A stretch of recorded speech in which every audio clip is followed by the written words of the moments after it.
तो फ्रेंड्स हमारे पहले वीडियो का पहला क्वेश्चन क्या है, देखिए क्वेश्चन नंबर 1 लिखा हुआ है, एक धनराशि का साधारण ब्याज 12.5% या 12 से ही 1/2% वार्षिक दर पर कितने वर्षों में मूलधन के बराबर हो जाएगा। देखिए क्वेश्चन को समझने की कोशिश करिए। आपसे बोला है आपका जो सिंपल इंटरेस्ट है ये कितने साल में मूलधन यानी प्रिंसिपल के बराबर हो जाएगा। यानी सपोज आपने 1 रुपए जमा किया, ये आपका प्रिंसिपल है, तो इस पर आपको ब्याज भी कितना मिलेगा, 1 रुपए ही मिलेगा। ये आपका सिंपल इंटरेस्ट है। यहाँ पर अमाउंट कितना बनेगा, तो 2 रुपए बनेगा। बोलिए क्लियर है, बात समझ में आई। तो देखिए यहाँ पर आपको रेट ऑफ इंटरेस्ट दिया हुआ है कितना, 12.5% या 12 से ही 1/2% आपका रेट ऑफ इंटरेस्ट दिया हुआ है। अगर मैं कुछ ना करते हुए भी सिंपल यहाँ पर पीआईटी का फॉर्मूला लगा दूं तो भी क्वेश्चन बहुत इजीली सॉल्व हो जाएगा। पीआईटी क्या होता है, simple interest equals to PRT upon 100। देखिए सिंपल इंटरेस्ट कितना है आपका, 1 रुपए, प्रिंसिपल भी कितना है, 1 रुपए, रेट ऑफ इंटरेस्ट कितना है 12.5% इनटू टाइम का पता नहीं, अपॉन में कितना आएगा 100 आएगा। बोलिए क्लियर है। तो अब आपको पता है टाइम की वैल्यू कैसे निकालेंगे, 100 अपॉन 12.5 यानी ये आ जाएगा 8 ईयर्स। बात समझ में आई आपको, क्लियर है। देखिए ये हो गया एक तरीका इस क्वेश्चन को करने का। दूसरा तरीका क्या हो सकता है, तो दूसरे तरीके का आप इस तरीके से देख सकते हैं कि अगर ये 12.5% है तो आपको पता है इसका फ्रैक्शन कितना होता है, 1/8। बात समझ में आई आपको, क्लियर है। 12.5% यानी 12 से ही 1/2% का फ्रैक्शन होता है 1/8। हर साल अगर आपको 1/8 रुपए मिलता है, हर साल आपको अगर 1/8 रुपए मिलता है तो पैसा डबल होने में कितना समय लगेगा। तो देखिए आपको यहाँ से सीधा सीधा दिख रहा होगा कि 8 साल लगेगा। Option C will be the right answer. बोलिए क्लियर है, बात समझ में। सपोज अगर मैं आपसे बोलूं कि यहाँ पर होता है 25%, तो 25% का फ्रैक्शन क्या होता है 1/4, तो पैसा डबल होने में कितना समय लगता, 4 साल। अगर मैं आपसे बोलता परसेंट है 16.66%, तो यहाँ पर इसका फ्रैक्शन होता है 1/6, तो पैसा डबल होने में कितना समय लगता, 6 साल लगता। बोलिए बात समझ में आई, क्लियर है। तो बहुत ही सिंपल सा क्वेश्चन था, बट एक इंपॉर्टेंट क्वेश्चन आपसे एग्जाम्स में पूछा जा सकता है। चलिए नेक्स्ट क्वेश्चन देखते हैं। अगला क्वेश्चन देखिए क्या लिखा हुआ है, किसी आयताकार मैदान की लंबाई और चौड़ाई के मध्य 5:2 का अनुपात है। यदि उस मैदान का परिमाप यानी पेरीमीटर, परिमाप का मतलब क्या होता है, पेरीमीटर 238 मीटर है, तो मैदान की लंबाई ज्ञात कीजिए। देखिए बहुत ही सिंपल सा क्वेश्चन है, कुछ भी नहीं है। आपको पता है रेशियो क्या है, 5:2 है, यानी एक मैदान में लंबाई 5x होगी और चौड़ाई 2x होगी। रेशियो को हम इसी तरीके से बोलते हैं। आपसे लंबाई निकालने बोला है, एक तरीका तो ये कि 5x का मतलब जो भी होगा 5 के मल्टीपल्स में होगा। 5 के मल्टीपल में एक ही ऑप्शन दिख रहा है 85, सीधा आंसर को टिक लगाकर भी आगे बढ़ा जा सकता है, बट हम यहाँ पर रिस्क ना लेते हुए भी इस क्वेश्चन को सॉल्व करें। तो देखिए सबसे पहले समझिए परिमाप क्या होता है, पेरीमीटर। तो पेरीमीटर होता है सम ऑफ ऑल साइड्स, सारी भुजाओं का योग। यानी अगर ये 5x है तो ये भी 5x होगा, इस 2x के सामने वाली भुजा ये भी 2x होगी, तो सबका योग करूंगा तो कितना आएगा, 14x आएगा कि नहीं आएगा। बोलिए क्लियर है। 5 और 5 10, 2 और 2 4, 10 और 4 14। बोलिए यहाँ तक समझ में आया। अब देखिए 238 सेंटीमीटर आपको दिया हुआ है, ये क्या है, इसका पेरीमीटर है, सॉरी मीटर दिया हुआ है। तो यहाँ पर मैं बोलूँगा कि जो मेरा 14x है ये कितने के बराबर है, ये है 238 मीटर के बराबर। बोलिए क्लियर है, बात समझ में आई। तो अब आप यहाँ से इजीली निकाल सकते हैं कि x की वैल्यू कितनी होगी। जब आप इसको 14 से डिवाइड करेंगे तो आपको मिलेगा 1 टाइम्स में डिवाइड होगा और उसके बाद 7, ओके 17 बचेगा। x की वैल्यू कितनी आई, 17 आई। यानी अब मैं इसकी लेंथ निकाल सकता हूँ बहुत इजीली, कितनी होगी, 5 × 17 दैट इज 85 मीटर। अगर मैं आपसे पूछा इसकी विड्थ कितनी होती, तो देखिए यहाँ पर क्या करते, 2 × 17 यानी 34 मीटर। क्वेश्चन यहाँ पर यह भी पूछ सकता है कि इसका एरिया बताइए। देखिए अभी आपसे सिर्फ लेंथ पूछी थी तो आपने लेंथ बताई, अगर विड्थ पूछता तो मैं विड्थ बता देता, अगर मुझसे इसका एरिया पूछ लेता तो क्या करता मैं, तो एरिया का फॉर्मूला होता है लेंथ इंटू विड्थ। बोलिए क्लियर है। अब लेंथ इंटू विड्थ का मतलब 5x इंटू 2x। बात समझ में आई। या मैं इसको सीधा सीधा ऐसा भी बोल सकता हूँ 10 × x²।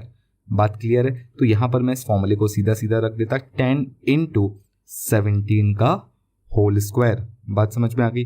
17 का स्क्वायर सभी को पता है कितना होता है, 289 होता है। इंटू 10 करूंगा तो ये 0 आ जाएगा, मीटर स्क्वायर। अगर आपसे एरिया पूछता तो आपका ये आंसर होता। तो आई होप आपको ये सारे पॉइंट समझ में आ गए होंगे। अगला क्वेश्चन क्या है, देखिए क्वेश्चन नंबर 3 क्या बोलता है, ए और बी 5:6 के अनुपात में पूंजी के साथ साझेदारी करते हैं। 4 महीने बाद ए अपनी पूंजी का 1/5 भाग निकाल लेता है, जबकि बी अपनी पूंजी में 33.1/3% की वृद्धि करता है। रुपए 6.3 लाख के वार्षिक लाभ में बी का हिस्सा ज्ञात करें।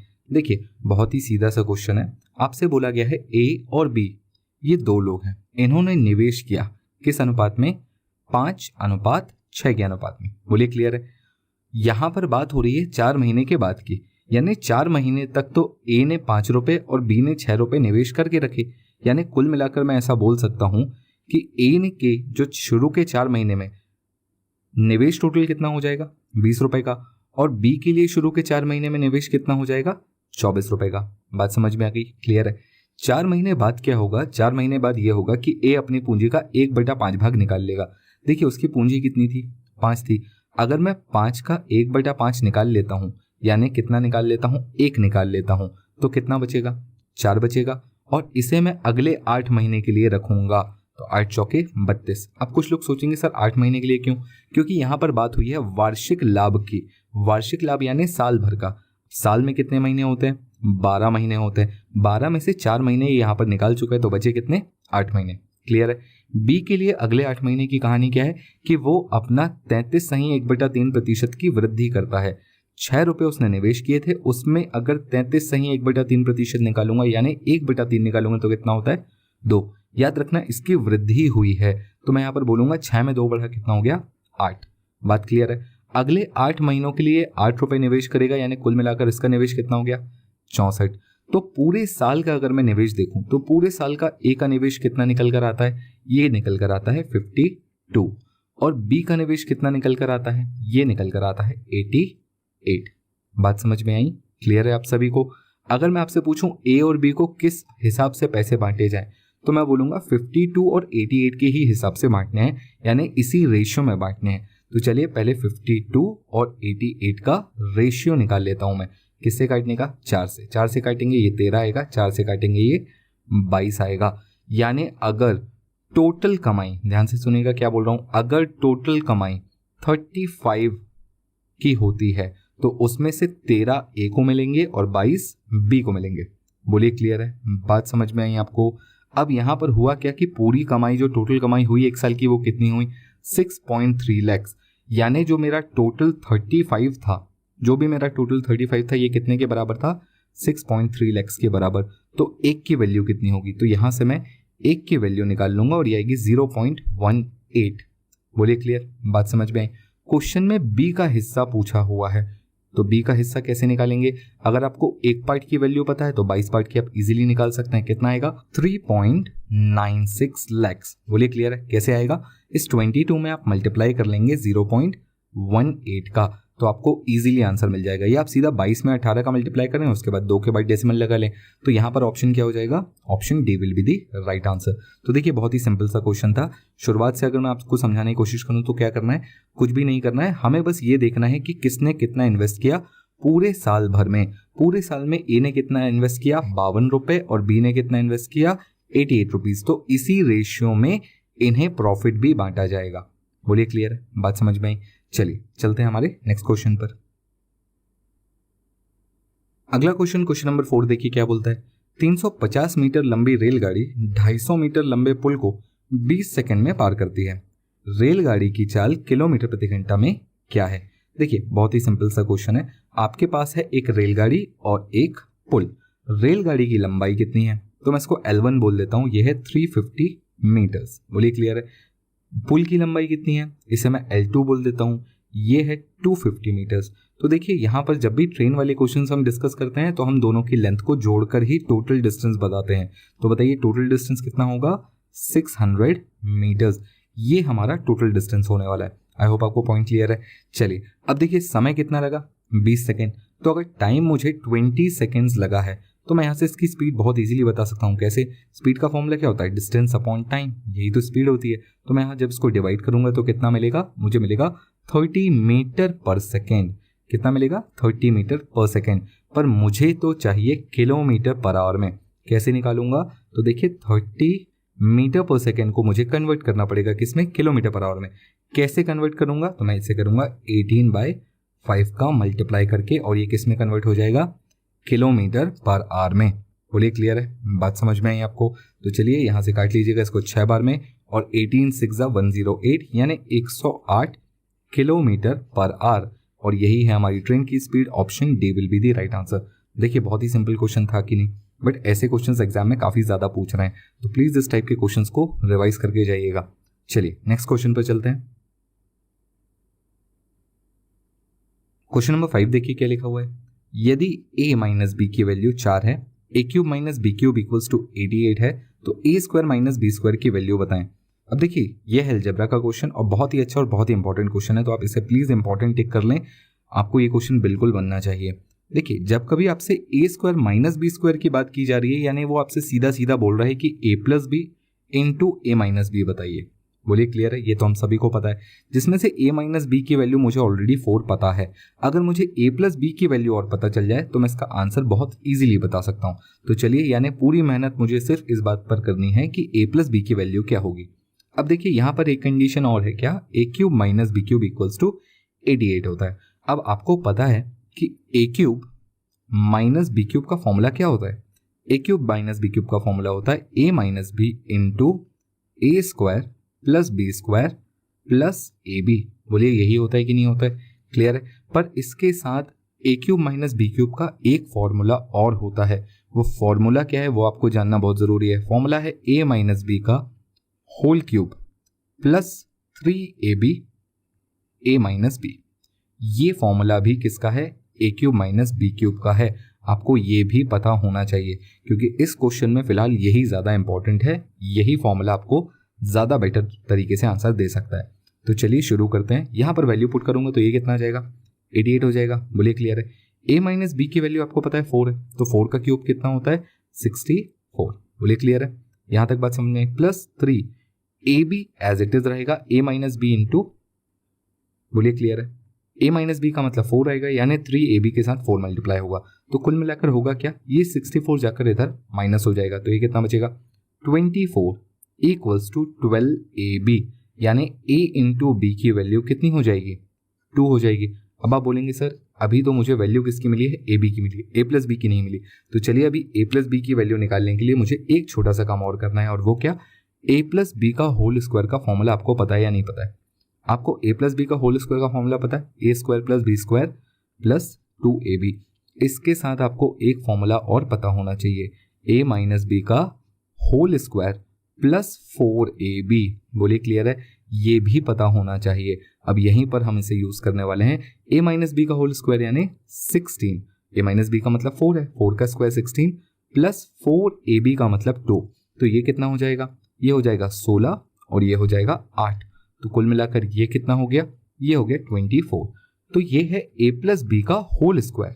तो मुझे बताइए a प्लस बी की वैल्यू कितनी होगी, तो ये हो जाएगी √24। √24 का मतलब 2√6। अब जैसा कि मैंने आपसे बोला था a प्लस बी की वैल्यू अगर मुझे मिल गई तो मैं आंसर बता सकता हूँ। तो आंसर कितना होगा, 2√6 इंटू 4 यानी 8√6। यही हमारे इस क्वेश्चन का सही आंसर होगा। Option A will be the right answer. तो आई होप आपको ये 2 इंपॉर्टेंट फॉर्मूले भी पता चले होंगे। वैसे तो आपको पता होना चाहिए, इन केस अगर आपको नहीं पता थे तो अभी आपको पता चल गए, तो इनको ध्यान में रखिएगा, एग्जाम में यहाँ से क्वेश्चंस बन सकते हैं। चलिए नेक्स्ट क्वेश्चन पर चलते हैं। अगला क्वेश्चन देखिए क्या लिखा हुआ है। क्वेश्चन नंबर 6, 3600 रुपए की धनराशि सीमा, कोमल एवं रीता में इस प्रकार बांटी गई कि सीमा और कोमल के हिस्सों का अनुपात 1.5:2 तथा कोमल और रीता के हिस्सों का अनुपात 2:2:5 है। रीता का हिस्सा ज्ञात करें। देखिए बहुत ही सिंपल सा क्वेश्चन है। 3 लोग हैं, कौन कौन है, सीमा, कोमल।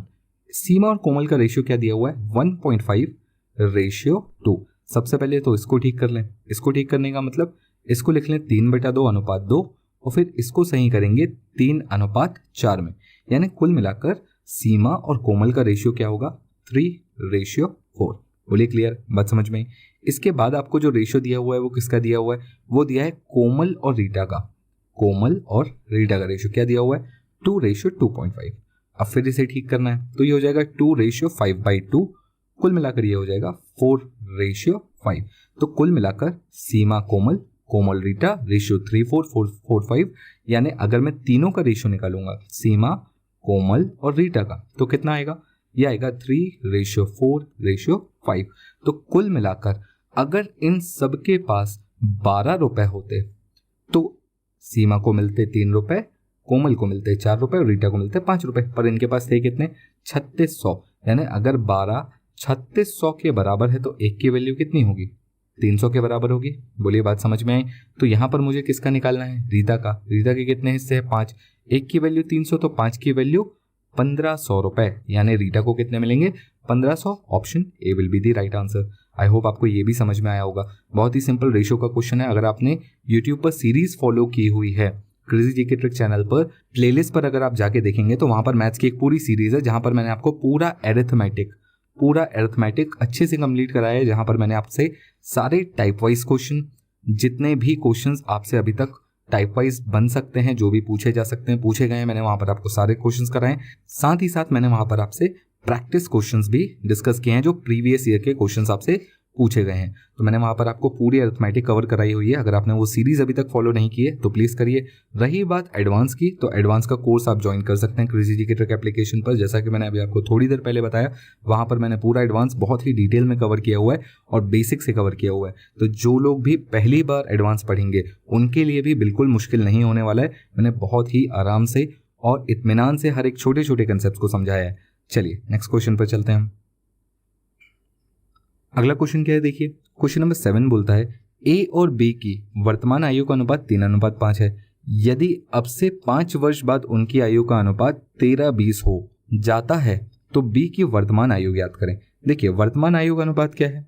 3:5। ये किस किस का रेशियो है? ए और बी का। बोलिए बात समझ में आई? चलिए मैं इसको थोड़ा सा इस तरीके से ना लिखते हुए इसको लाइन वाइज लिख देता हूं। ये है ए रेशियो बी का मतलब ए अपॉन बी। बोलिए क्लियर? ये है 3/5। यहां से 5 साल बाद ये रेशियो कितना हो जाता है? 13:20। बोलिए क्लियर? बात समझ में आई आपको? अब यहां पर आप देखें कि यहां पर दोनों की उम्र का अंतर कितना है, तो आप बोलेंगे 7। यहां दोनों की उम्र का कितना अंतर है, तो आप बोलेंगे 2। तो ऐसा नहीं हो सकता, उम्र का अंतर सारी जिंदगी सेम होता है। तो हम यहाँ पर क्रॉस मल्टीप्लाई करते हैं। इस 7 का मल्टीप्लाई यहाँ करेंगे और इस 2 का यहाँ करेंगे, तो ये हो जाएगा 7 या 21 और 7 पंजे 35। 5 साल बाद ये रेशियो हो जाएगा 26 और 40 का। बोलिए क्लियर है? ये 5 साल बाद की बात है। तो देखिए रेशियो में कितने पार्ट्स बढ़े, तो आप बोलेंगे 5। यहाँ पर भी 5 ही बढ़े, और साल में कितने बढ़े हैं? 5। तो मैं बोलूंगा 5 पार्ट, यानी रेशियो के जो 5 पार्ट है वो अगर 5 साल के बराबर है तो एक पार्ट 1 साल के बराबर होगा। तो जिसके 21 पार्ट्स हैं यानी वो भी 21 साल का ही होगा, और जिसके 35 पार्ट्स हैं वो 35 साल का होगा। बोलिए यहाँ तक बात समझ में आई? आपसे पूछा बी की वर्तमान आयु 35 पार्ट थी यानी 35 साल थी, यानी option B will be the right answer. I hope आपको ये पॉइंट समझ में आया होगा। बहुत ही अच्छा क्वेश्चन था। चलिए नेक्स्ट क्वेश्चन पे चलते हैं हम। देखिए क्वेश्चन नंबर 8 क्या लिखा हुआ है? एक विक्रेता कोई बाइक 2500 रुपए में बेचने पर 20% की हानि उठाता है, यानी अगर उसने 2500 में बेचा तो उसे 20% का लॉस होगा। वह बाइक को कितने मूल्य पर बेचता, उसे 30% की हानि होती, यानी उसे हानि ही चाहिए है। पहले 20% के लॉस में बेच रहा था, यानी 80% पर बेच रहा था, तो कितना पैसा मिल रहा था? 2500 रुपए, यानी 80% 2500 के बराबर। वो आपसे पूछा है 30% की हानि होनी चाहिए, यानी अब वो 70% पर ही बेचना चाहता है। ये प्राइस वो आपसे पूछ रहा है। तो क्या कोई बहुत मुश्किल काम है? बिल्कुल नहीं। 0 से 0 काट लेंगे। अब आप इजीली बता सकते हैं 1% की वैल्यू कितनी होगी। तो अगर मैं 250 को, आप समझ रहे हैं मैं क्या कर रहा हूं, मैं 250 को अगर मैं 8 से डिवाइड करता हूं तो कितना मिलेगा?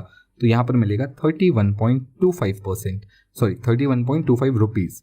1% की वैल्यू 31.25 रुपीज, तो 70 की वैल्यू कितनी होगी? 70% की वैल्यू कितनी होगी? तो यहां से 70 की वैल्यू इजीली निकाल सकता हूं। 31.25 इंटू 70, यही होगी 70% की वैल्यू। क्लियर है? ये कितना आएगा? 2187.5। ये होगा हमारा सही answer. 2187.5, option A will be the right answer. चलिए नेक्स्ट क्वेश्चन पर चलते हैं। क्वेश्चन नंबर 9 देखिए क्या लिखा हुआ है? 4500 रुपए की धनराशि वार्षिक साधारण ब्याज की कितनी दर पर 5 वर्षों में 6525 रुपए हो जाएगी? बहुत ही सिंपल क्वेश्चन है, साधारण ब्याज के बारे में बात की हुई है। पहली बात तो प्रिंसिपल समझिए कितना दिया हुआ है, 4,500 रुपए, ये आपका प्रिंसिपल है। बोला है किस परसेंट पर 5 साल में ये पैसा 6,525 हो जाएगा, यानी अमाउंट आपको दिया हुआ है 6,525। बोलिए क्लियर, बात क्लियर हो गई यहाँ तक। आपसे अगर मैं पूछूं सिंपल इंटरेस्ट कितना होगा, तो देखिए ये है हमारा मिश्र धन, ये क्या है, मिश्र धन है, और ये है मेरा मूल। तो अगर मैं मिश्र धन में से मूल घटा देता हूं, यानी सिंपल इंटरेस्ट का फॉर्मूला क्या होता है, अमाउंट माइनस प्रिंसिपल, मिश्र धन में से मूल घटा देता हूं, यही तो करता हूं ना। तो 6,525 रुपए में से अगर मैं 4,500 रुपए घटा देता हूं तो कितना बचेगा, ये बचेगा 2,025 रुपए। ये है मेरा सिंपल इंटरेस्ट 2,025 रुपए। आपको समय पता है कितना है, 5 साल। आपको निकालना क्या है, रेट ऑफ इंटरेस्ट, यही निकालना है। इन 3 चीजों को देखकर तो मुझे पीआईटी का फॉर्मूला याद आ जाता है। सिंपल इंटरेस्ट कितना है 2025, प्रिंसिपल कितना है 4,500 रुपए, रेट ऑफ इंटरेस्ट नहीं पता, ये ईयर्स था, सॉरी, टाइम है कितना 5 साल, बटे में कितना आएगा 100। बोलिए क्लियर। यहां से 2 0 से 2 0 काट लेंगे, इस 45 और 5 से डिवाइड कर लेंगे तो आर की वैल्यू कितनी आएगी 9%, 9%, यानी option D will be the right answer. तरीका नंबर 2, दूसरा तरीका क्या हो सकता है, आपने सिंपल इंटरेस्ट निकाल लिया था, माइनस करके सिंपल इंटरेस्ट तो हम निकाल ही सकते हैं। हम यहाँ पर सीधा परसेंटेज निकाल लेते हैं। किसका परसेंटेज, 4,500 रुपए अगर मेरा प्रिंसिपल है और मुझे मिल रहा है 2,025 रुपए, यानी मुझे कितना परसेंट मिल रहा है, तो 4,500 रुपए में से मुझे अगर 2,025 रुपए मिल रहा है तो परसेंटेज के हिसाब से मैं देखूंगा कितना मिलेगा, तो मुझे मिलेगा 45%। पर ध्यान रखिएगा इस बात का कि ये पूरा का पूरा सिंपल इंटरेस्ट 45% के बराबर है, जो कि एक्चुअली 5 साल में मिला है। कितने साल में मिला है, 5 साल में। तो अगर मुझे 1 साल का निकालना है तो मैं इसे 5 से डिवाइड कर देता हूँ, ये कितना आ जाएगा 9%, यही मेरा 1 साल का rate of interest. Option D again will be the right answer.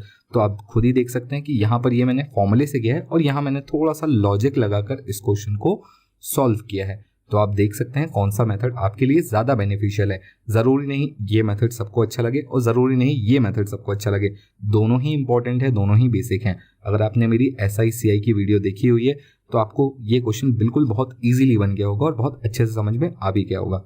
चलिए नेक्स्ट क्वेश्चन पर चलते हैं। क्वेश्चन नंबर 10 देखिए क्या लिखा हुआ है। 80 किलोमीटर प्रति घंटा की चाल से चलने वाली 287 मीटर लंबी रेलगाड़ी विपरीत दिशा में 37 किलोमीटर प्रति घंटे की चाल से चल रही दूसरी रेलगाड़ी को 18 सेकंड में पार करती है। 2 ट्रेन हैं। कितनी ट्रेन हैं, 2 ट्रेन हैं। यहाँ पर ये दोनों अपोजिट डायरेक्शंस में चल रही हैं, ये इधर चल रही है तो ये इधर चल रही है। इसकी स्पीड कितनी है 80 किलोमीटर पर आवर, और इसकी आपको लंबाई भी पता है कितनी है 287 मीटर। बोलिए क्लियर है। यहाँ पर आपको इसकी लंबाई नहीं पता, पर आपको इसकी स्पीड पता है कितनी है 37 किलोमीटर पर आवर। और जो दोनों का क्रॉसिंग टाइम है, जो भी टोटल टाइम लग रहा है वो कितना है, वो है 18 सेकेंड का। बोलिए क्लियर है। तो यहाँ से मैं क्या करना चाहूँगा, मैं सबसे पहले स्पीड का फॉर्मूला लगाता हूँ। स्पीड क्या होती है, डिस्टेंस अपॉन टाइम। क्लियर। अब देखिए यहाँ पर स्पीड पर एक बात ध्यान रखिएगा, क्योंकि ये विपरीत दिशा में थे तो दोनों की स्पीड ऐड हो जाएगी। बोलिए हाँ। तो दोनों की स्पीड कितनी होगी, तो ये होगी 80 + 35। Clear. This equals to distance कितना होगा, तो देखिए जो भी इनकी दोनों की टोटल लेंथ होगी वही डिस्टेंस होगा, यानी 287 + L2, इसको मैं L2 बोल देता हूँ, अपॉन टाइम कितना था 18 सेकेंड्स। यहाँ तक मेरे ख्याल से आपको बात समझ में आ गई होगी। क्लियर है। सॉरी ये 37 था, हाँ। तो अगर मैं 80 + 37 करूंगा तो कितना मिलेगा, ये मिलेगा 117। बोलिए क्लियर है। और इस 117 में मुझे अगेन फिर 18 का क्या करना पड़ेगा, मल्टीप्लाई भी करना पड़ेगा। तो यहाँ से मैं इस 18 को मल्टीप्लाई कर तो दूं, पर ध्यान रखिएगा यहाँ पर एक बात, ये जो स्पीड आई है ये किस में आई है, किलोमीटर पर आवर में आई है। बोलिए क्लियर है। यहाँ पर ये जो भी लेंथ और टाइम दिया है ये मीटर पर सेकंड के हिसाब से दिया है, यानी 287 ये भी मीटर में है, जो भी लेंथ L2 आएगी ये भी मीटर में आएगी, और 18 तो सेकंड्स में है, ये हम सभी को पता है। तो अगर मैं अभी डायरेक्ट मल्टीप्लाई करूंगा तो ये गलती हो सकती है। पहले मुझे इसको कन्वर्ट करना होगा, किसमें, मीटर पर सेकेंड में। कैसे करूंगा, तो 117 में मल्टीप्लाई करूंगा 5/18 का। अब ये मीटर पर सेकेंड में कन्वर्ट हो चुका है। अब मैं इस कैलकुलेशन को बहुत ही इजीली हैंडल कर सकता हूं और आंसर अब गलत नहीं होगा। क्यों? क्योंकि मैंने किलोमीटर को मीटर पर सेकंड में कन्वर्ट कर दिया। मैं आपको वो पॉइंट बता रहा हूँ जहाँ पर जनरली गलती होती है। 18 से 18 कैंसिल हो जाएगा। बोलिए क्लियर है, बात समझ में आई? तो क्या बचा कुल मिलाकर 117 इंटू 5, ये कितना होता है? ये होता है 585 इक्वल्स टू 287 प्लस L2। तो यहाँ से आप L2 की लेंथ बहुत इजीली निकाल सकते हो। बोलिए क्लियर है? 287 मैं यहाँ पर माइनस कर दूंगा तो L2 कितना हो जाएगा? 298 मीटर्स। 298 मीटर्स हमारा सही आंसर होगा। Option B will be the right answer.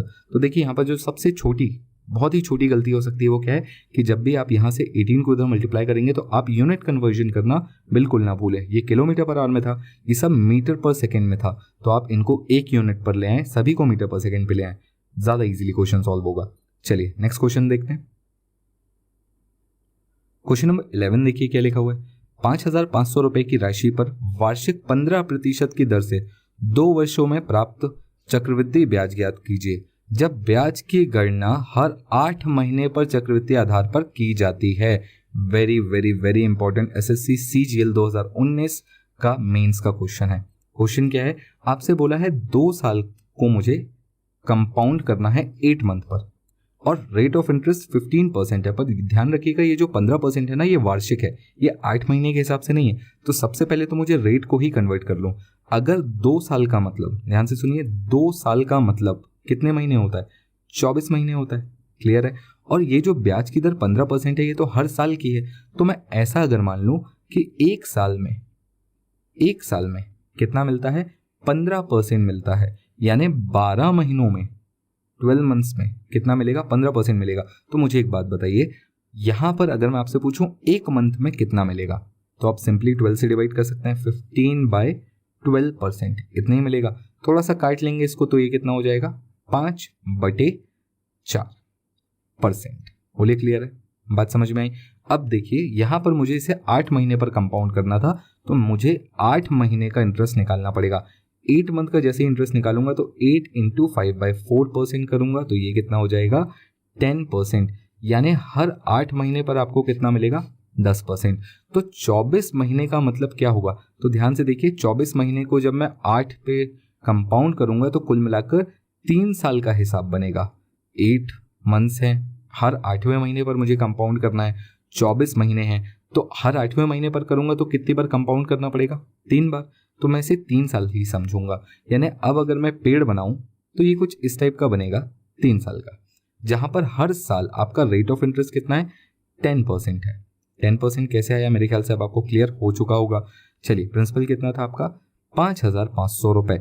यहाँ पर क्या करना है? ये आ जाएगा 550, ये आ जाएगा 550, ये आ जाएगा 550। 3 मेथड है, मेरे ख्याल से आप सभी को आती है। 55 है, यहाँ से ये आएगा 55 है, यहाँ से ये 55 है और लास्ट में आएगा 5.5। बोलिए क्लियर है, बात समझ में आई? अगर मुझे सिंपल इंटरेस्ट पूछा होता तो मैं सिर्फ ऊपर वाली लाइन बताता। अगर मुझे कंपाउंड इंटरेस्ट पूछा है तो मैं पूरा बताऊंगा। अगर मुझसे अमाउंट पूछा होता तो मैं दिस प्लस दिस टोटल बताता। क्वेश्चन में क्या पूछा है? क्वेश्चन में मुझसे ब्याज पूछा है, यानी कंपाउंड इंटरेस्ट पूछा है। कंपाउंड इंटरेस्ट कितना होगा? तो इस पूरे को जोड़ूंगा, कितना मिलेगा? 1820.5 ये मिलेगा मुझे और यही मेरा कंपाउंड इंटरेस्ट होगा। बोलिए क्लियर है, बात समझ में आई? Option B will be the right answer. अगर आपसे क्वेश्चन में सिंपल इंटरेस्ट पूछता तो क्या करते? आप सिर्फ इन तीनों को जोड़कर बताते। अगर आपसे CI/SI का डिफरेंस पूछता तो क्या करते? तो आप इन तीनों को जोड़कर बता देते, इन चारों को जोड़कर बता देते, वो आपका CI और SI का अंतर हो जाता। अगर आपने CI/SI की वीडियो देखी हुई है, आप समझ रहे होंगे कि मैं क्या बोलना चाह रहा हूँ। बहुत ही इंपॉर्टेंट और बहुत ही बढ़िया क्वेश्चन। चलिए नेक्स्ट क्वेश्चन पर चलते हैं। क्वेश्चन नंबर 12 देखिए क्या लिखा हुआ है। ₹40 प्रति किलोग्राम कीमत वाली चीनी को 48 रुपए प्रति किलोग्राम कीमत वाली चीनी के साथ किस अनुपात में मिलाना चाहिए ताकि मिश्रण को 54 रुपए प्रति किलो की दर से बेचने पर 20% का लाभ अर्जित किया जा सके? बहुत ही बढ़िया क्वेश्चन। अगेन आपने प्रॉफिट एंड लॉस वाली सीरीज देखी है तो आपको ये क्वेश्चन भी बिल्कुल इजी बन जाएगा। देखिए, सबसे पहले तो यहाँ पर ये समझिए कि आपके जो 2 प्रकार की चीनी आप मिला रहे हैं वो है 40 और 48 वाली, यानी 40 और 48 वाले को आप मिला रहे हैं। क्लियर है? यहाँ तक मेरे ख्याल से आप समझ रहे होंगे कि मिलाने का मतलब मैं यहाँ पर एलिगेशन लगाने वाला हूँ। क्लियर? अब देखिए, मिलाने पर होगा क्या? मिलाने पर कुछ बनेगा। कितने वाला बनेगा? क्या आपको 54 वाला बनाना है? क्योंकि 54 पर बेचने पर तो 20% का प्रॉफिट हो रहा है, यानी इतने वाला बनाना नहीं है। अगर आप इतने वाला ही बनाकर 54 पर ही बेचने लगेंगे तो आपको तो प्रॉफिट ही नहीं होगा। तो आपको बनाना कितने का है? आपको बनाना इतने का है कि 54 पर बेचने पर मुझे 20% का प्रॉफिट हो, यानी मुझे 120% मिले। ध्यान से समझिए मैंने क्या बोला, 54 पर मुझे 120% मिलना चाहिए। तो 100% की वैल्यू क्या होगी? तो 100% की वैल्यू 45 आएगी। बोलिए क्लियर है? डिवाइड करके परसेंटेज इजीली निकाल सकते हैं आप। 100% यानी 45 रुपए वाला बनाना पड़ेगा, तब जाकर 54 पर बेचने पर मुझे 20% का प्रॉफिट होगा, यानी 40 और 48 को मिलाकर 45 वाला बनाना है। अनुपात क्या होना चाहिए? 3:5। बोलिए क्लियर है? Option C will be the right answer. ज्यादा जानकारी के लिए आप प्लीज प्रॉफिट एंड लॉस वाली वीडियो जरूर देखें। चलिए नेक्स्ट क्वेश्चन देखते हैं। क्वेश्चन नंबर 13 देखिए क्या लिखा हुआ है। PQR एक ऐसा समद्विबाहु त्रिभुज है कि PQ equals to QR equals to 10 centimetre है। Triangle PQR equals to 90 degree, ये एंगल है। Angle PQR equals to 90 degree है। भुजा PR पर बिंदु Q से खींचे जाने वाली लंब की लंबाई बताएं। बहुत ही बढ़िया क्वेश्चन, इंपॉर्टेंट मार्क कर लें। ज्योमेट्री का क्वेश्चन, ये मैंने आपको एडवांस मैथ्स के कोर्स में भी काफी डिटेल में समझाया हुआ है। यहाँ पर भी मैं आपको कोशिश करता हूँ समझाने की, उतना डिटेल में तो नहीं, बट फिर भी जो भी काम का इंपॉर्टेंट डेटा है मैं वो यहाँ पर आपको दूंगा। क्वेश्चन क्या है देखिए, एक समबाहु त्रिभुज है जिस पर एक एंगल 90 डिग्री का है, तो ऑब्वियसली एक राइट एंगल ट्राइंगल है। बोलिए क्लियर है? और इसमें ये दो साइड्स बराबर है। यहाँ पर बनेगी हमारी हाइपोटेनस। यहाँ पर ध्यान से देखिए, ये है P, ये है Q, ये है R। इन दोनों की लेंथ मुझे पता है 10 सेंटीमीटर है। बोलिए क्लियर? बात समझ में आई? ये अगर 10 सेंटीमीटर हाइपोटेनस कितनी होगी? ये होगी 10√2 सेंटीमीटर। यहाँ तक भी मेरे ख्याल से आपको समझ में आ रहा होगा। इसके बाद आपसे बोला है कि Q से PR पर एक लंब बनाना है। एक क्या बनाना है? लंब बनाना है, यानी एक परपेंडिकुलर बनाना है मुझे, और इसकी मुझे लेंथ बतानी है। देखिए सबसे पहले तो यहाँ पर कुछ बातें ध्यान रखें कि यहाँ पर कभी भी अगर आपसे P से यहाँ पर परपेंडिकुलर बनाने बोला जाता है, यानी ये आपसे एक सर्कल बनवाना चाह रहा है। एक सर्कल जो कि इस ट्रायंगल को बाहर से कवर करेगा। और इस सर्कल की खास बात क्या होगी कि जो इस ट्रायंगल की हाइपोटेनस है, जो इस ट्रायंगल की हाइपोटेनस है, ये इस सर्कल के लिए डायामीटर की तरह काम करेगी, यानी जो कर्ण है वो डायामीटर बन जाएगा। और ये पॉइंट इसका सेंटर हो जाएगा। क्या हो जाएगा? सेंटर हो जाएगा। बात समझ में आई आपको? इस सेंटर से अगर आप परिधि की दूरी नापेंगे तो आपको पता है रेडियस होता है वो, तो है कि नहीं? अगर सेंटर से मैं कोई लेंथ नापता हूं तो वो क्या होता है? रेडियस होता है। यहाँ पर भी ये रेडियस होगा और यहाँ पर भी ये रेडियस ही होगा। तो देखिए रेडियस तो हमेशा डायमीटर का हाफ होता है कि नहीं होता है? क्लियर है? और सब तरफ बराबर भी होता है। तो चाहे मैं इस हाफ लेंथ की बात करूं, यानी इस पॉइंट से P तक की बात करूं, इस पॉइंट से R तक की बात करूं, या इस पॉइंट से Q तक की बात करूं, सबकी लेंथ बराबर होगी। और वो कितनी होगी? वो होगी रेडियस के बराबर, यानी डायमीटर का हाफ। डायमीटर कितना है? 10√2 है, उसका हाफ कितना होगा? 5√2। बोलिए क्लियर है? Option A will be the right answer. मेरे ख्याल से आपको ये बात समझ में आ गई होगी। चलिए नेक्स्ट क्वेश्चन पर चलते हैं। क्वेश्चन नंबर 14 देखिए क्या लिखा हुआ है। अनुजा के पास किसी संपत्ति का 66.2/3% है। यदि उसके पास मौजूद संपत्ति का 30% की कीमत 1,25,000 है तो संपत्ति का 45% की कीमत ज्ञात कीजिए। बहुत ही बढ़िया और सीधा सा क्वेश्चन है। आपको क्या करना है, जो भी टोटल संपत्ति थी, जो भी पूरी संपत्ति थी, उसका आपको कितना परसेंट निकालना है? 45% निकालना है। बात क्लियर हो गई? दिमाग में ये बात समझ में आ गई आपको? चलिए आगे बढ़ते हैं। क्वेश्चन को कैसे सॉल्व करेंगे? सपोज प्रॉपर्टी x रुपीज की थी, इसका 66/2/3 का मतलब फ्रैक्शन होता है 2/3। इसका 2/3 हिस्सा अनुजा के पास है, और अनुजा के पास जो भी हिस्सा है इसका 30% यानी 3/10, ये कितने के बराबर है? 1,25,000 के बराबर है।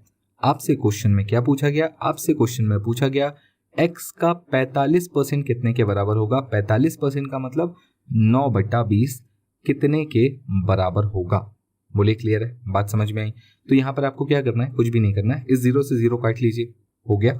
अगर मैं इसको इससे काट लूँ तो ये 5 हो जाता है। तो यहाँ पर इस 5 का मल्टीप्लाई यहाँ कर दूंगा तो मुझे किसकी वैल्यू मिलेगी? x की। x की वैल्यू कितनी है? 125,000 इंटू 5। बोलिए क्लियर है? तो ये कितना हो जाएगा, ये हो जाएगा 625। तो कुल मिलाकर x की वैल्यू होगी 625,000, यानी कुल संपत्ति है कितने की, 6,25,000 की। यहां तक मेरे ख्याल से आपको बात समझ में आ गई होगी। अब मुझे क्या निकालना है, मुझे तो x का 9/20 निकालना है, 45% निकालना है। इसका 45% कैसे निकालूंगा, तो 6,25,000 इंटू 9/20 कर दूंगा, 0 से 0 कैंसिल हो जाएगा। बोलिए क्लियर है। फिर 2 से काट लूंगा इसको, 2 से कितनी बार में कटेगा, ये 3 बार में कटेगा, ये 1 बार में कटेगा, फिर ये 2 बार में कटेगा, और ये 5 और ये 0। बोलिए क्लियर है, बात समझ में आ गई आपको। यहाँ पर आपका क्या आया, 31250 इंटू 9। इसे सॉल्व करेंगे तो हमें क्या मिलेगा, हमारा आंसर मिल जाएगा। बोलिए क्लियर है, बात समझ में। मल्टीप्लाई करने पर क्या आएगा, 281,250। ये होगी इस संपत्ति का 45%, यानी option C will be the right answer. I hope आपको क्लियर हो गया होगा। परसेंटेज का बहुत ही सिंपल सा क्वेश्चन था, सक्सेसिव मल्टीप्लिकेशन ऑफ परसेंटेज के बेस्ड ये क्वेश्चन था। मैंने आपको वीडियो सीरीज में बहुत अच्छे से बताया हुआ है। चलिए नेक्स्ट क्वेश्चन देखते हैं। क्वेश्चन नंबर 15 देखिए क्या लिखा हुआ है। एक क्रिकेट खिलाड़ी के 20 मैचों का औसत स्कोर 35 है। यदि पहले 12 मैचों का औसत स्कोर 45 है तो अंतिम 8 मैचों का औसत स्कोर ज्ञात करें। बहुत ही सिंपल क्वेश्चन है, बहुत ही ज्यादा सिंपल क्वेश्चन है। इसको बनाने के कई तरीके हो सकते हैं। एलिगेशन से भी मैं बना सकता हूं। कैसे, देखिए टोटल एवरेज कितना था, 35 था। बोलिए हाँ, 2 सेक्शंस आपको डिवाइड करना है। कितने कितने मैच के, एक है 12 मैच और एक है 18। टोटल 20 मैचेस हैं। बोलिए हाँ, 12 और 18 का यहाँ पर मुझे इसे इस रेशियो में तोड़ना है, क्योंकि 12 मैचेस का जो एवरेज है वो कितना दिया हुआ है, 45 दिया हुआ है। 8 मैचेस का एवरेज मुझे नहीं पता। टोटल 20 मैचों का एवरेज कितना है, 35 है। यहाँ से अगर मैं रेशियो निकालूंगा तो ये रेशियो कितना आएगा, तो ये 4 तिया 12, 4 दूनी 8। अब देखिए यहाँ से डिफरेंस निकाल लेता हूँ। डिफरेंस कितने का आ रहा है, डिफरेंस आ रहा है सीधा सीधा 10 का। तो अगर 2 की वैल्यू 10 तो 1 की वैल्यू 5 तो 3 की वैल्यू 15 होगी। बोलिए क्लियर है। यहाँ पर जाऊंगा तो इस वैल्यू को कैसे निकालूंगा, 35 में से 15 घटा दीजिए, कितना आएगा 20। यानी जो 8 मैचेस थे उनका एवरेज कितना था, 20। Option B will be the right answer. बोलिए क्लियर है। बहुत ही सिंपल क्वेश्चन था, एलिगेशन से ज्यादा बेटर बन जाएगा। चलिए अगर मैं इसको टोटल मेथड से बनाना चाहूँ तो कैसे बनाऊंगा, तो देखिए 20 मैचेस का एवरेज है 35, यानी टोटल रन इसने कितने बनाए होंगे, 700। बोलिए क्लियर। दूसरा, जो 12 मैचेस थे इनका एवरेज कितना था, 45। तो अगर मैं 12 को 45 से मल्टीप्लाई करूंगा तो कितना आएगा, तो ये आएगा 540। बात समझ में आई। तो बचे कितने मैच, 8। इनका एवरेज नहीं पता, बट अगर 700 में से 540 यहाँ बन चुके थे तो बचे कितने, 160 ही तो बचे। यानी इन 8 मैचों में उसने 160 रन बनाए। तो एवरेज कितना होगा, एवरेज होगा 160/8, यानी 20 रन का। Option B again will be the right answer. तो आप दोनों तरीके से जा सकते हैं। अगर आपको एलिगेशन कंफर्टेबल लगता है तो एलिगेशन, नहीं तो फिर आपका टोटल वाला मेथड हमेशा जिंदाबाद तो है ही। चलिए नेक्स्ट क्वेश्चन पर चलते हैं। क्वेश्चन नंबर 16 देखिए क्या लिखा हुआ है। यदि 250 का x + 20% 220 के x% से 25% अधिक है तो x + 50% का 10% x के 15% से कितने प्रतिशत कम होगा। काफी घुमाने की कोशिश की गई है, इंपॉर्टेंट क्वेश्चन समझ लीजिए। इसे घुमाने की कोशिश की गई है, क्वेश्चन में बिल्कुल दम नहीं है। ध्यान से समझिए क्या बोला है। 250 का x + 20%, 250 का x + 20%, ये जो भी है ये कितना है, ये 220 के x% से 25% अधिक है। अब देखिए 220 का x%, बोलिए क्लियर है। ये वाली जो वैल्यू है ये इससे कितने परसेंट अधिक है, 25% अधिक है। यानी मैं ऐसा बोल सकता हूं 1/4 अधिक है। 1/4 अधिक होने का मतलब अगर ये 4 होगा तो ये कितना हो जाएगा, 5 हो जाएगा। बात समझ में आ गई। परसेंट से परसेंट कैंसिल हो जाएगा, 0 से 0 कैंसिल हो जाएगा। 2 से और काट लीजिएगा इसको तो सीधा 5 से काट लीजिएगा 5 बार में, इसे 2 से काटिएगा 2 बार में और ये हो जाएगा 11। क्रॉस मल्टीप्लाई कर लीजिए, यहाँ पर मल्टीप्लाई कर लीजिए, ये कितना हो जाएगा, ये हो जाएगा 10x + 20 इक्वल्स टू ये कितना आ जाएगा 11x। बोलिए बात समझ में आई। मल्टीप्लाई करेंगे क्या मिलेगा, तो ये मिलेगा 10x + 200 इक्वल्स टू 11x, यानी x की वैल्यू कितनी हो गई, 200। बोलिए बात समझ में आई, क्लियर है। यहाँ तक मेरे ख्याल से कोई दिक्कत नहीं होगी। अब देखिए ये है x + 50 यानी 250 का 10%। 250 का 10% कितना होता है, 25। बोलिए क्लियर है। और x का 15% निकालूंगा तो कितना आएगा। तो देखिए x यानी कितना होता है, x का मतलब होता है 200। 200 का 15% कितना होगा, तो ये होगा 30। आपसे क्या पूछा है, ये वैल्यू इस वैल्यू से कितने प्रतिशत कम है। तो पहले देखिए कितना कम है, तो 5 कम है। किससे, 30 से। परसेंटेज निकालूंगा तो कितना निकलेगा, 16 2/3%, यानी option C will be the right answer. तो बहुत ही सिंपल सा क्वेश्चन था, आपको बस इसको इस तरीके से अरेंज करना था। एक बार x की वैल्यू मिल गई तो उसके बाद तो आप धूम मचा दीजिए, क्वेश्चन में कोई दिक्कत नहीं है। बोलिए क्लियर है, बात समझ में आई। चलिए नेक्स्ट क्वेश्चन देखते हैं। क्वेश्चन नंबर 17 देखिए क्या लिखा है। समकोण त्रिभुज में समकोण बनने वाली दो भुजाओं की लंबाई 21 सेंटीमीटर और 20 सेंटीमीटर है। इस त्रिभुज के परिवृत्त की त्रिज्या ज्ञात कीजिए, या त्रिज्या क्या होगी। देखिए समकोण बनाने वाली दो भुजाएं, समकोण का मतलब 90 डिग्री का एंगल, ये जो बना रही हैं इनकी लंबाई आपको दी है 20 और 21। बोलिए क्लियर है, बात समझ में आई। आपसे क्या बोला है, आपसे बोला है कि अगर इसे मैं एक सर्कल से कवर कर दूं, परिवृत्त का मतलब क्या होता है, सरकम सर्कल। सरकम सर्कल का मतलब क्या होता है, ऐसा सर्कल जो इसे बाहर से कवर करे, बाहर से कवर करे। इस सर्कल की मुझे क्या बतानी है, रेडियस बतानी है। तो मुझे बताइए आप बता सकते हैं कि नहीं। अभी थोड़ी देर पहले ही हमने डिस्कस किया था। सबसे पहले तो हाइपोटेनस निकालेंगे। हाइपोटेनस कितनी होगी, 20 21, तो ये कितना होगा 29। पाइथागोरस ट्रिपलेट याद रखेंगे, 20 21 के साथ 29 आता है। बहुत इंपॉर्टेंट है, एग्जाम्स में काफी बार पूछा हुआ है और आपके लिए बहुत इंपॉर्टेंट है, हर बार निकालना नहीं है, कुछ ट्रिपलेट्स याद भी रखने। तो ये 29 हो गया। अभी मैंने आपको थोड़ी देर पहले बताया था इस सर्कल का रेडियस कितना होगा, आपके हाइपोटेनस का आधा, यानी 29 का हाफ। 29 का हाफ यानी 14.5 centimetre. Option B will be the right answer. बोलिए क्लियर है, बहुत इजी हो गया। चलिए नेक्स्ट क्वेश्चन देखते हैं। क्वेश्चन नंबर 18 देखिए क्या लिखा हुआ है।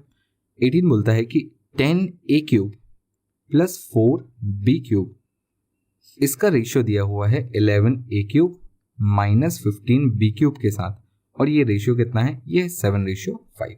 बोलिए क्लियर। इसकी वैल्यू आपसे पूछी गई है, तो चलिए पहले a और b की वैल्यू निकाल लेते हैं, क्रॉस मल्टीप्लाई कर लेते हैं। ये कितना हो जाएगा, 15a³ plus 20b³ equals to 77a³ minus 15 × 7 105b³। बोलिए क्लियर है। अब b को एक तरफ ले आइए, a को एक तरफ ले आइए, इसको इधर कर देंगे तो कितना हो जाएगा, ये हो जाएगा 125b³ इक्वल्स टू 27a³। तो यहाँ से मैं a³ और b³ का रेशियो निकाल सकता हूँ, कितना होगा 125/27, यानी a और b का रेशियो क्या होगा। देखिए ये क्यूब्स हैं, किसके क्यूब्स हैं, ये 5 और ये 3 का, तो a और b का रेशियो क्या हो गया 5 और 3। क्लियर, बात समझ में आई। अब इस वैल्यू को उठाकर यहीं पर तो रखना है, कुछ बड़ा काम थोड़ी है। तो चलिए a की वैल्यू कितनी रखनी है, 5 रखनी है, तो 5 दिया 15, प्लस b की वैल्यू 3 रखनी है, तो वापस 5 दिया 15। रेशियो a की वैल्यू 5 रखनी है, 9 पंजे 45 माइनस 6। बोलिए क्लियर है। तो ये कितना हो जाएगा 30, रेशियो ये कितना हो जाएगा 39। 3 से काट लीजिएगा, ये आ जाएगा 10 13, यानी option A will be the right answer. I hope आपको ये क्वेश्चन भी समझ में आ गया होगा। बहुत ही सिंपल सा क्वेश्चन था, कुछ भी नहीं था, बस आपको यहाँ से a³ और b³ का रेशियो निकालना था, इसी को क्रॉस मल्टीप्लाई करते हुए, और उसके बाद ab का रेशियो निकालकर यहाँ पर सिर्फ वैल्यू पुट करनी थी। चलिए नेक्स्ट क्वेश्चन देखते हैं। क्वेश्चन नंबर 19 देखिए क्या लिखा हुआ है। किसी वस्तु का अंकित मूल्य उसके क्रय मूल्य से 40% अधिक है। यदि इसका विक्रय मूल्य अंकित मूल्य से 72 1/2% है, अंकित मूल्य का 73 1/2% है, तो लाभ प्रतिशत ज्ञात करें। बहुत ही सिंपल क्वेश्चन है। देखिए कुछ भी नहीं करना है, हम इसको ऐसा समझते हैं कि अंकित मूल्य, किसी वस्तु का अंकित मूल्य जो है उसकी क्रय मूल्य से 40% अधिक है। अगर उसका क्रय मूल्य ही 100 रुपए है, तो ऑब्वियसली उसका जो अंकित मूल्य होगा वो कितना हो जाएगा, उसका अंकित मूल्य 140 रुपए हो जाएगा। बोलिए क्लियर है, बात समझ में। उसका विक्रय मूल्य कितना हो जाएगा, तो देखिए उसमें साफ बोला हुआ है कि अंकित मूल्य का 73 1/2% है, यानी 140 का कितना परसेंट, 73 1/2%। बोलिए क्लियर है। तो अगर मैं परसेंट का मतलब अपॉन 100 समझता हूं तो इसे अपॉन 100 करूंगा, और इसे अगर मैं इस तरीके से सॉल्व करता हूं तो ये कितना आ जाएगा, ये आ जाएगा आपका 102.9। बोलिए क्लियर है। यानी यहां पर मैं बोल सकता हूं कि अगर खरीदा 100 रुपए में तो अंकित मूल्य इतने का लगाया पर बेचा कितने में, 102.9 रुपए में। तो कुल मिलाकर लाभ का प्रतिशत कितना होगा। अब क्योंकि 100 पर कैलकुलेशन किया था तो काम आसान है, 2.9%, यानी option C will be the right answer. यही फायदा होता है 100 पर कैलकुलेशन करने का। आई होप आपको समझ में आ गया होगा। अगर आपने प्रॉफिट एंड लॉस के क्वेश्चन देखे हुए हैं तो ये कोई बहुत कठिन क्वेश्चन नहीं था, बहुत ही सिंपल क्वेश्चन था। हालांकि एग्जाम्स में पूछा हुआ है और ऐसे क्वेश्चन एग्जाम में पूछ रहे हैं आजकल, तो थोड़ा सा कैलकुलेटिव भी जा रहा है एग्जाम, तो उस हिसाब से भी तैयार होकर जाइएगा थोड़ा सा। चलिए नेक्स्ट क्वेश्चन देखते हैं। तो क्वेश्चन नंबर 20 देखते हैं, हमारे आज के सेशन का आखिरी क्वेश्चन, क्योंकि अगर इससे ज्यादा क्वेश्चंस लिया तो ये सेशन थोड़ा सा लंबा हो जाएगा। तो चलिए क्वेश्चन देखते हैं। ए किसी कार्य का 1/3 भाग को 30 दिनों में कर सकता है। बी उसी कार्य के 2/5 भाग को 24 दिनों में कर सकता है। वे 20 दिनों तक एक साथ काम मिलकर करते हैं। सी शेष कार्य को 8 दिन में पूरा करता है। ए बी सी साथ मिलकर उसी कार्य को कितने दिनों में पूरा करेंगे। बहुत ही बढ़िया सवाल। क्वेश्चन क्या है, देखिए सबसे पहले क्वेश्चन से पहले कंसेप्ट समझिए थोड़ा सा। हम सभी को पता है एक मैन डे वर्क इक्वेशन होती है। फॉर्मूला क्या होता है, man into day equals to work होता है। अब जैसे मुझे यहाँ पर बोला गया है कि मैन यानी ए 30 दिन में कितना काम करता है, 1/3। तो मुझे बताइए ए कितने दिनों में पूरा एक काम करेगा। तो आप 3 का मल्टीप्लाई करके बोल सकते हैं 90 दिनों में। बोलिए क्लियर है, बात समझ में आई। इसी प्रकार बी के लिए भी मैं बोल सकता हूँ कि बी पूरा काम करने में कितना समय लगाएगा। तो ये 60 दिनों में, 60 दिन 12 से कटेगा, हाँ ठीक है, 60 दिनों में कितना काम कर लेगा, एक पूरा काम कर लेगा। बोलिए क्लियर है, बात समझ में आ गई मेरे ख्याल से आपको। अब देखिए ए करता है 90 दिन में किसी काम को, बी करता है 60 दिन में उसी काम को, तो दोनों मिलकर काम कितने दिन में करेंगे। तो देखिए इसके लिए हमको पता है, हम एलसीएम लेते हैं। यह है 90, यह है 60, एलसीएम कितना होता है 180। तो ए और बी की एफिशिएंसी कितनी आएगी, 2 और 3, यानी दोनों मिलकर काम कितना करेंगे, 5। कितने दिन तक, 20 दिन तक। 20 पंजे 100 काम तो ये कर गए। बोलिए क्लियर है, 100 काम करने का मतलब 180 में से 100 काम कर गए, यानी सी के लिए बचे कितने काम, 80 काम। इस 80 काम को सी कितने दिन में करता है, 8 दिन में करता है। बात समझ में आई आपको। उसे काम पूरा करना है अगर 180, तो उसे कितने दिन लगेंगे। बात समझिए मैं क्या बोल रहा हूं। अगर सी 80 दिनों में 8 दिनों में 80 काम करता है, तो ऑब्वियसली एक दिन में 10 काम करेगा। तो मैं आपसे पूछ रहा हूं सी कितने दिनों में 180 काम करेगा। तो आप बोलेंगे 18 दिनों में, यानी ए करेगा 90 दिनों में, बी करेगा 60 दिनों में और सी करेगा 18 दिनों में।